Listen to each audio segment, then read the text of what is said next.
This ad is brought to you by Hurts Barbecue, located 8341 Alabama Highway 22, Maplesville, Alabama. Hurts Barbecue. You heard it right.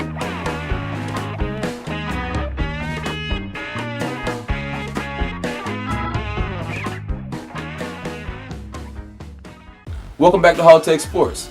As you can see, I have another special guest. And for those who don't recognize the face, you'll be acquainted real soon. First, I'm going to go over a few stats and kind of highlight some of the highlights of his career, and we'll take it from there. All right, so we're going to start off with his high school career. Played for Coach Merritt Bowden at Jefferson High School, was a member of the Beta Club and elementary aide, was named the Chilton County Player of the Year, and was rated #1 rusher in the state as a junior. Also named Chilton County Advertiser Football Player of the Year as a senior after averaging 160 yards per game, rushed for 2,222 yards and 29 touchdowns as a junior. In 2012, first year at college, played in 11 games as a true freshman, rushed 32 times for 291 yards, averaged an astonishing 9 yards per carry, top among Tiger running backs. In 2013 season, he was named first team All GSC running back, first team Dunn Hanson All Super Region 2 team, led the GSC in rushing 1,296 yards and 12 touchdowns. He led the GSC with 13 total touchdowns and second in the GSC in scoring at 7.1 points per game. He also set the school record for yards rushing in the game with 280 at North Alabama. It's also pretty impressive. And we're also going into the 2014 season. He was rated a preseason All-American by Beyond Sports Network and USA Football, preseason All Gulf South Conference by League Coaches, preseason All GSC selected by Beyond Sports Network, battled nagging injuries all season, but still managed to rush for 480 yards, 2 touchdowns on 78 carries. That's pretty impressive. So is there anything else I need to fill in that I didn't get right here? You can kind of fill in for the people.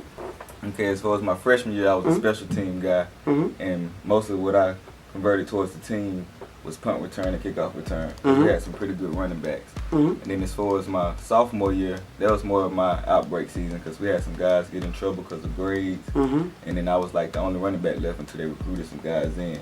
So that gave me the position to have that starting spot and allowed me to break some of those records. And yes, my junior and senior year, I had some battling injuries, but I overcame it and still was able to break the record as far as my senior year. And now I'm the leading rusher at the University of West Alabama.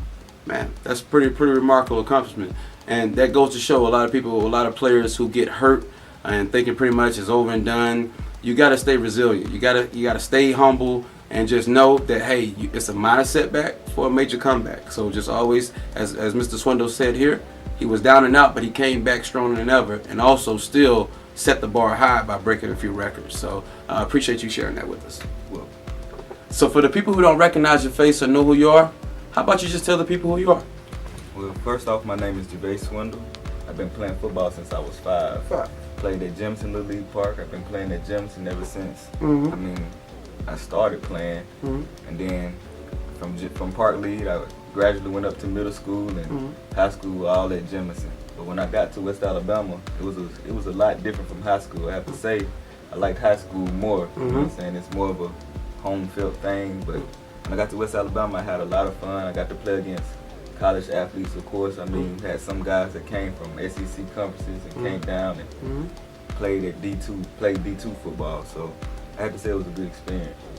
So would you say the overall experience from college to high school, well, from high school to college, it was a big jump?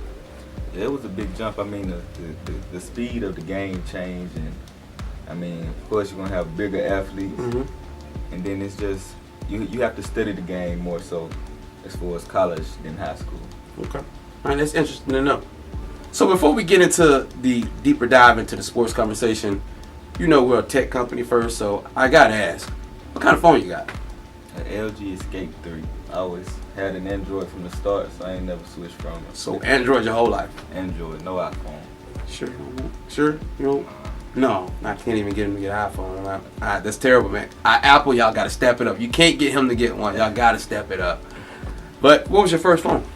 My first phone was a Nokia with the lime green screen. Oh, yeah. The little Yeah, I thought they brought those back. I don't know if they brought those back out or not, but I remember vividly the little green screen where you had the text, boom, boom, boom, boom, boom. Yeah. Oh yeah. That's when we could text pretty fast and remember on point. Now we just got every letter. So what would you say your best phone would have been? I can't remember the name of it, but I just like big size screens. Oh, on the it's phone, big screens, so big screens. that had to be my best. But as far as the plan I had to get with it was with AT&T, so I ain't too much like. So currently I'm servicing with Cricket. Okay. Well, that's good. That's good. Well, right here in these rural areas where we live at, you got to find a service. It don't matter what the name of the cell phone company is. As long as you got service, you're going to have a customer. So that's pretty much how I roll around here. It don't matter if you're Android or Apple, but as long as you got a phone that picks up, that's the most important thing. But that's cool. You're sharing your story that you're Android forever. Maybe Apple may can entice you later on down the road, but it seems like Apple's not his thing, so he's not an Apple guy. So kind of let the people know, what has your journey been up until now? Well, after my college career playing football, I planned to go play Canadian League, but it didn't go out as planned. I had my little girl, which is a blessing, around that time, so I never focused on that idea to continue to go play at the next level. So right now, my goal is to finish at the University of Montevallo as far as history education and start my career focusing on passing my talents down to the younger guys. I mean, as far as all I learned, as far as knowledge, as far as the game, and just to prepare guys younger than me, because I want to see them do better than what I achieved in college. Okay. Are you doing any kind of coaching or anything right now?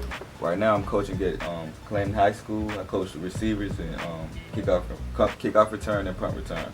Okay, well, that's good. That's good. He's actually helping out, giving them any kind of knowledge that he can to some of these players, younger players. So that's a good thing that you see that he's giving back everything that he can to help the next wave of young athletes. So I think that's pretty productive of you to do that. And actually, you know, for you to continue your education, that's also a key component to success in life. So what do you see in the game today that can be improved on for safety and overall for the game? As far as safety, I say we could have a quicker whistle as far as when the play's gone, and I mean they're pretty much making it like two-hand touch out there. So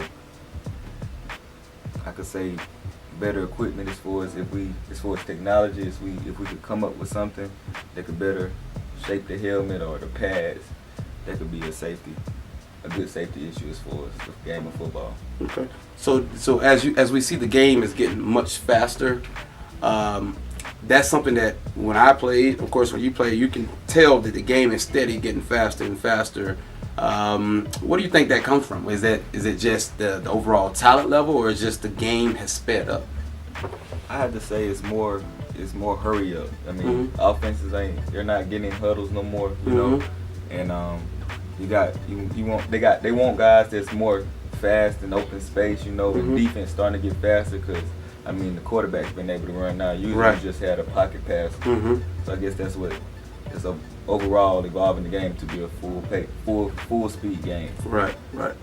And as we can see, everybody already seeing now that a lot of players that you see on TV, a lot of them like so fast, and then we didn't see that type of speed. You say 10, maybe 15 years ago, speed wasn't a component. It was more of power football. But as the game has evolved, I think the speed component has kind of picked up. So I guess it's speed now, speed later. So we'll see how the game evolves. But interesting take that you see that the speed has really picked up, and it's more of the offense is trying to pick up the speed than the game itself. So I think that's a pretty interesting take.